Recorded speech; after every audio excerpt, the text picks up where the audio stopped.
America, we have a problem. Diamonds on me came from Elliot. Money jumping out the building like a beat. Money jumping out the building like a beat. Oh, watch that me here. Watch that me here.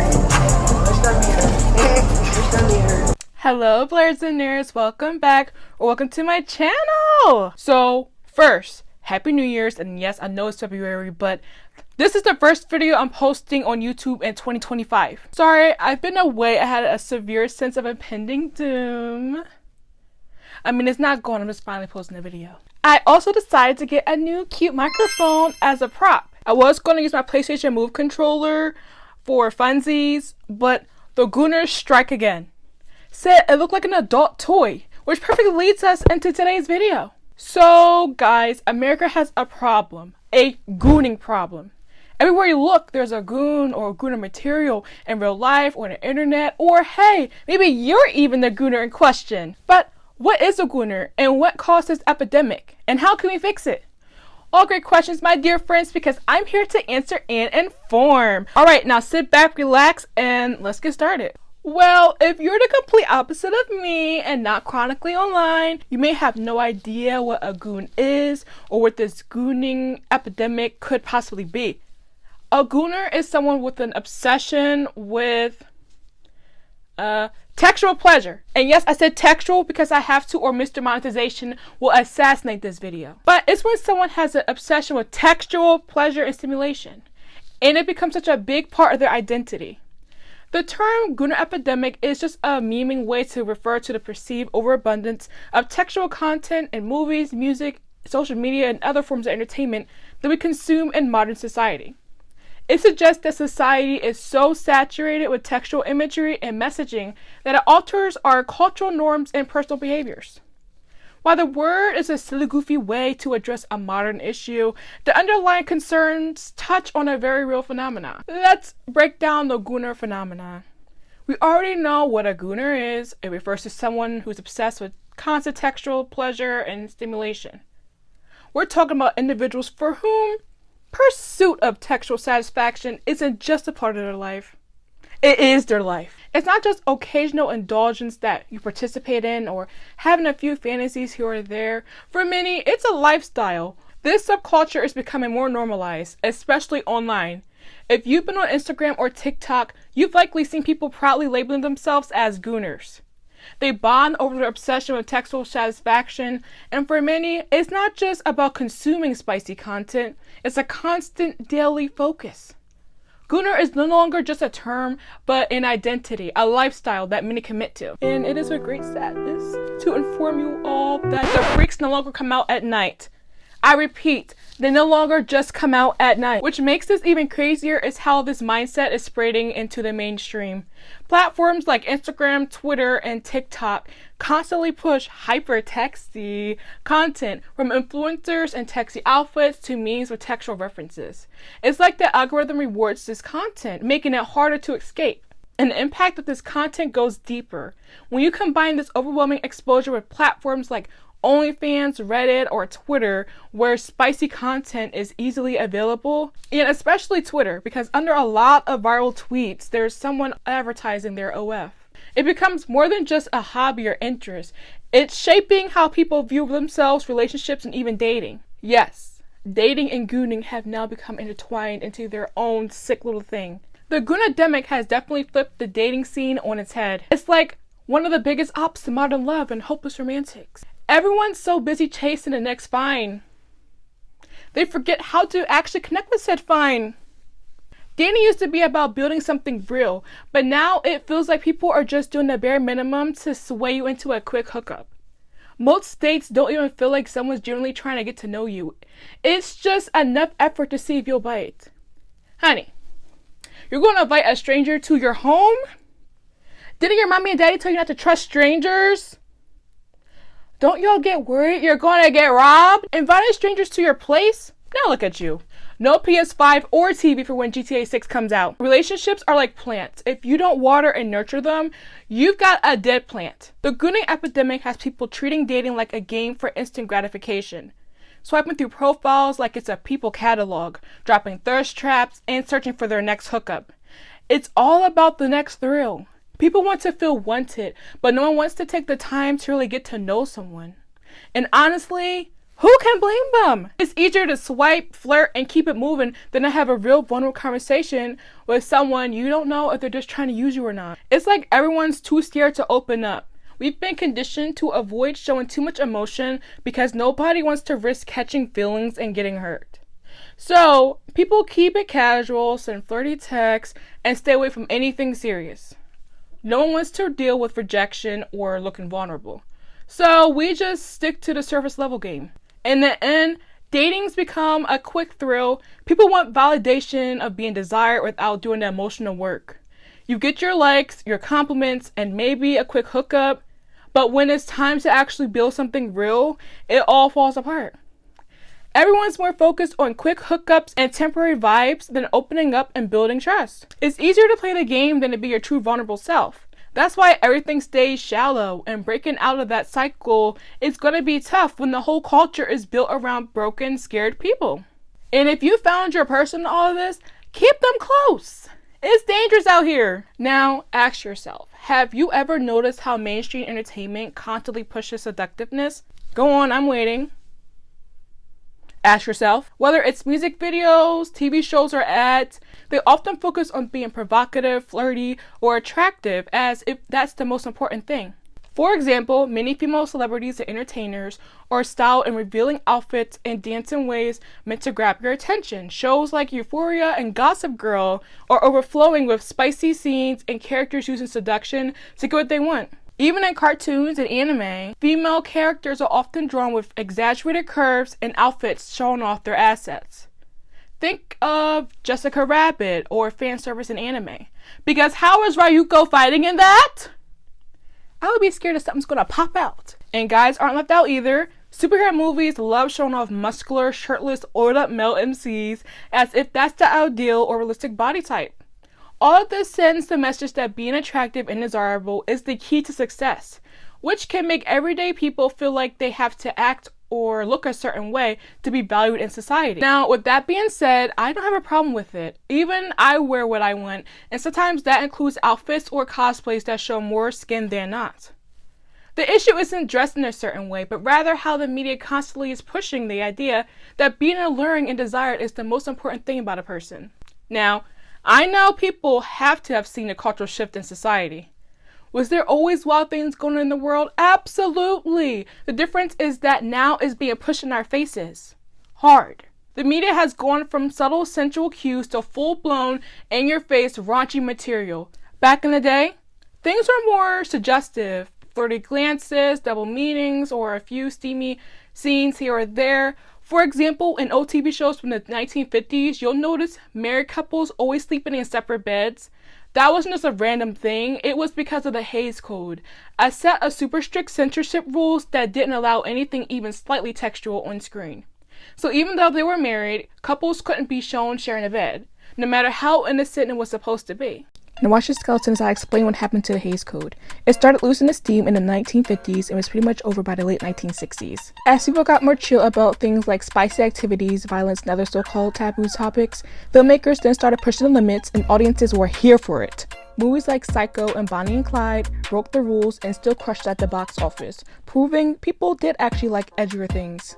By 1968, the Hays Code was officially kicked to the curb and replaced with the MPAA film rating system. You know, the G, PG, PG-13, and R ratings we still see today. This gave filmmakers way more freedom to get creative while still giving audiences a heads up on what they were getting into. Alright, now back to the video. Now, ask yourself, have you ever seen two people share a bed on TV? Maybe you may have even seen them straight up having. Everything is overt. Music videos, social media, TV shows, and even advertisements are drenched in hypertextual messaging, making it seem like being provocative is the only thing that matters. And the real issue? It's not about explicit content, it's the mindset shift. Society now places more value on surface level attraction and flirtation than on real personality or deeper connections. And that should answer your question on why society keeps making the wrong people famous. Constant exposure to this kind of media is changing how people interact and view themselves. It's like being alluring has become a requirement, not just an option. Social media plays a huge role in this. I knew it! I should have been to my mom. Maybe it is the phone. The algorithm pushes revealing outfits and risque posts to the top because they get the most engagement. This makes people feel like they have to present themselves in a certain way just to stay relevant. In the dating world, by the way, dating apps were definitely the final push that turned modern dating into the fiery cesspool it is today. But we'll save that rant for another video. These apps have made casual hookups the norm, and now people feel pressured to be bold or seductive just to hold someone's attention for more than a day. And let's talk about the real victims here, the kids. Yes, the kids, not the children. They're growing up watching influencers and celebrities post highly edited, suggested photos, making them believe that's what the standards are in the world. I mean, how else did we end up with Sephora kids and a downfall of Justice and Claire's? Why are 10-year-olds in Sephora? Who are they emulating? Where did they learn this stuff from? When I was 10, I was in Justice racking up on sparkly unicorn shirts and those plaid knee-length shorts because my mom did not let me wear short shorts. Baby, if you wasn't shopping at Justice, what was you doing? And not to mention that this was our makeup. Shows like Love Island and Too Hot to Handle, shows I never watched before, makes it seem like looks are the most important thing in love and relationships. Sure, it's just entertainment, but young people watching it are definitely being influenced. When they constantly see people getting attention and praise for being hot, it starts to shape how they think about love, self-worth, and dating. People always say, just watch your kids, monitor what they see. Honestly, what were you doing at 12? Omegle? Maybe Kick? Okay, I was doing both, and my mom took my iPod Touch for a year. And while that sounds good in theory, parents can't be with their kids 24/7. And my mom was diligent and mindful to check my phone and iPod. But kids are kids and will always find a way. The internet is everywhere. Kids pick up ideas from friends, school, and social media no matter how much you try to control it. And if you completely shelter them, if you successfully shelter them from the bads of the world, you're creating a different set of problems. Like leaving them unprepared for the real world as adults and making them easy licks. No matter what, there's no perfect way to handle it. You just can't win. And let me just say, social media is really pushing this stuff. Even apps and games designed for kids have been known to have no-no stuff leaking into it. Sorry, Roblox, I'm looking at you. My own feed is flooded with hypertextualized content. So much gooning material just randomly pops up, showing how aggressive this stuff is being promoted. It's like the algorithm assumes this is what everyone wants to see, even when they don't. Because no Instagram, I don't need to see someone randomly cheeked up on a Thursday afternoon. Hey, what you doing out here with all double cheeked up on a Thursday afternoon? Hella the sun is still out, my nigga, and it was just... I mean. At the end of the day, there's nothing wrong with dressing how you want or embracing confidence, but the problem is when people feel like they have to be appealing to be valued. That's what's happening. People are absorbing these messages without even realizing it, and it's changing the way we see ourselves and each other. Platforms like Twitter, TikTok, and Instagram are all about engagement. And let's be real, texty content gets the most attention. From influencers posting revealing outfits to memes with textual undertones, these platforms are pushing textualized material nonstop. And it's not just the adults that are being impacted. Young audiences are especially affected. These platforms are shaping how younger generations view themselves and others. Which is why preteens and teens no longer have that awkward cringy phase. It's a trend that feeds into superficiality, where looks and attraction often overshadow personality and deeper connections. Then we have platforms like OnlyFans and Patreon, where explicit content has become part of the mainstream. You can go to someone's account and there's a OF link in their bio. And it's not just the girls, it's the guys too, don't get it twisted. These platforms have made adult content more accessible than ever before, shifting the narrative from something once taboo to something more normalized and in your face. This can affect how people view intimacy and textual pleasure, blurring the lines between entertainment and sensual material. Now, I do want to specify that I don't care if people make spicy content. If you're a consenting adult, then by all means, go get that bag. Everyone has the freedom to create what they want, and I'm not here to judge. I make anime content. My main point is that this kind of content is way more visible now, and it's changing how people see intimacy and entertainment. But at the end of the day, people can do what works for them. It's their life, and we all still only live once. Let's bring back YOLO in 2025. Speaking of spicy content, let's touch on corn culture. And if I do say so myself, corn culture sounds way better than porn. More and more people, especially men, are facing struggles with corn addiction, which can impact mental health and relationships. But it's not just the guys, ladies. Yes, I'm sorry I had to do this. But girls are into their own forms of steamy content too, like romance novels or AO3 fanfics. I'm definitely one of those fanfic and mama readers, so I know what's going on in these stories. Now, romance novels have been around since forever, but it has been said that modern romance books are definitely a little different than in the past. Honestly, I think girl gooners are way funnier than the guys. Girls really out here saying they need to get their favorite male characters pregnant.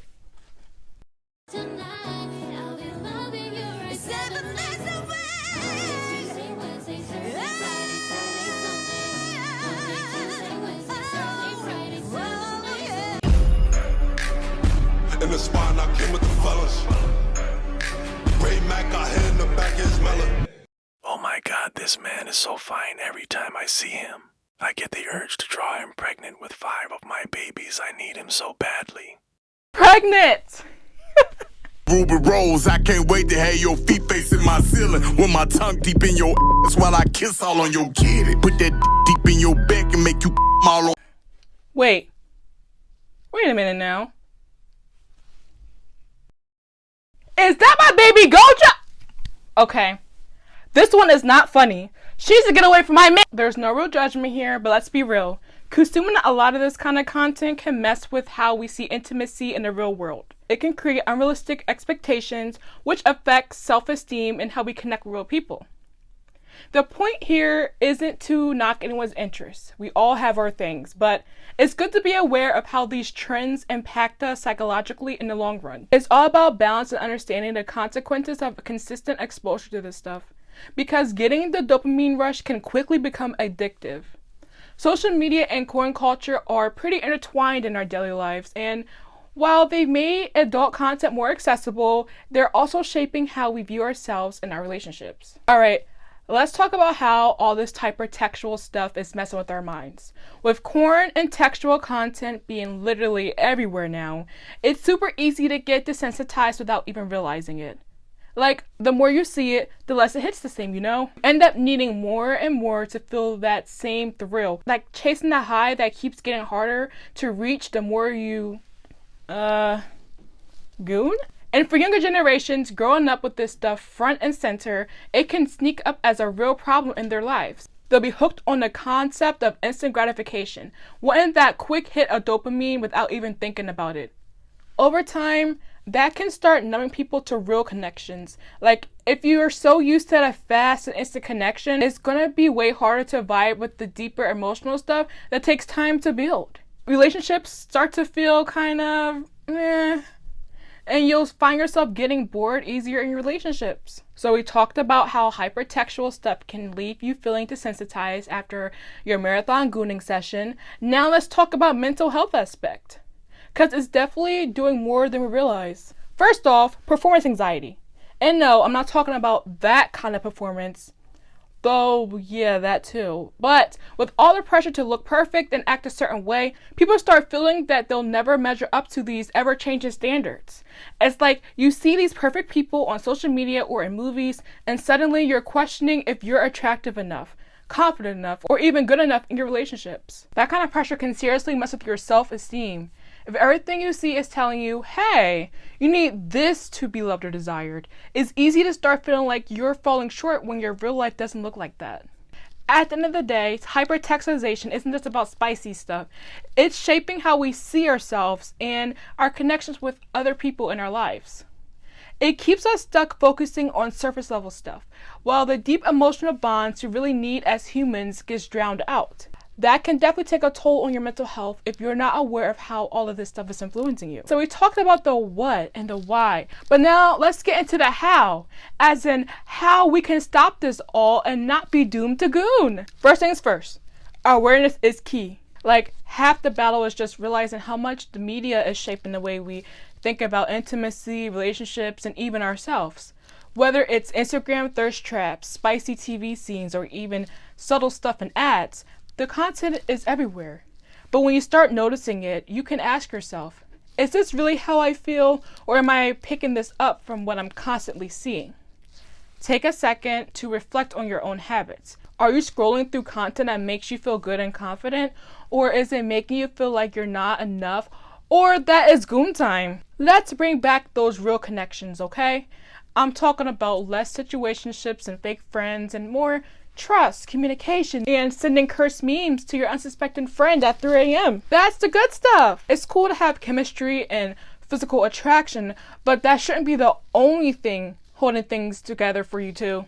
Real, meaningful connections will always outshine surface level vibes. Here's a good rule of thumb. Ask yourself, do they check in on me without asking me for a favor? At the end of the day, it's all about balance. Take control of how you engage with your own textuality. Owning it in a way that feels right for you, not how social media or society says it's supposed to look. Reclaim it in a positive, healthy way that centers you and your values. And when it comes to relationships, focus on the people who make you feel seen and valued, not just on looks or attraction. Ones who will stay with you through the good and the bad, because let's be real, life feels way more worth living when you're surrounded by authentic connections. Take a break from your phone for a bit. Even just a few hours without scrolling can feel like a breath of fresh air. Try a no phone day or just cut back on the apps. You'll be surprised how good it feels when your brain isn't constantly buzzing with endless content. If you feel like you're really down bad in life, then you should mute or unfollow accounts that are ran by gooners. Fill your feed with stuff that makes you happy, funny memes, cute animals, or anti-gooners. Be aware of your social media consumption. If your feeds got you in gooner mode, unfollow those accounts and find people who inspire you instead. Genuine content will leave you feeling much better.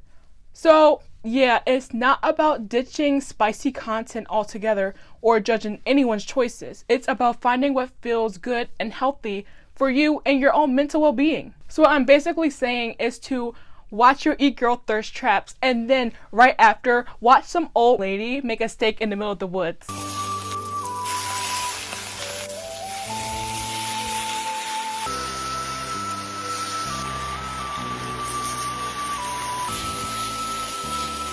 To conquer your gooning habits, you must find balance and be aware.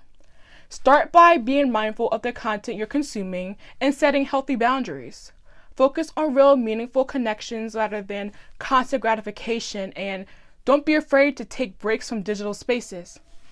Touch grass. By taking control of what you engage with, you can break free from the cycle and embrace a more fulfilling, well-rounded approach to life and relationships. It's all about finding that healthy balance between enjoying your interests and not losing yourself in them. To wrap things up, textuality is a natural and important aspect of life, and we should definitely embrace it and the benefits. But it's important to be aware of how we engage with it, especially when it's everywhere in the media and on social media platforms. It's easy to get yourself caught up in gooner activities when the material is right there in your face all the time. Now, this video was not made to make the gooners feel bad. That's the last thing I want. I mean, hey, aspects in this video definitely felt like I was calling myself out, because the thing is, when you're being influenced, you don't even know until it's too late. You're not meant to notice it. It's subtle, meant to feel natural and comfortable. And over time, you'll think it's regular. I just wanted to point out a very obvious trend I'm seeing online that can cause psychological alterations down the line. So if you're happy and content gooning, go on, buddy, goon on. I'm just a random girl on the internet. All right, now it's your turn. How do you think the gooner epidemic or this hyper-textualization thing has shaped the way you see the world? Drop your thoughts in the comments below. I'm all ears and I want to hear what you have to say. And hey, if this video made you think a little bit more about what's going on in the world without feeling panicky or anxious, and you want more videos like it, hit that like, share, and subscribe button so you can become a blerd or nerd today. Like, right now. Hit it! Also, make sure you follow me on Instagram, Twitter, and TikTok, if you still have it. I'm BadBlerdBae on all my other platforms too. And on Instagram, I plan to hold polls and ask questions to help me choose future topics for videos. And remember, I'm just a girl on the internet with a Hello Kitty microphone trying to have real conversations about serious and controversial topics in a fun and entertaining way. So, that's all I have for you all today. Bye! Thanks for watching!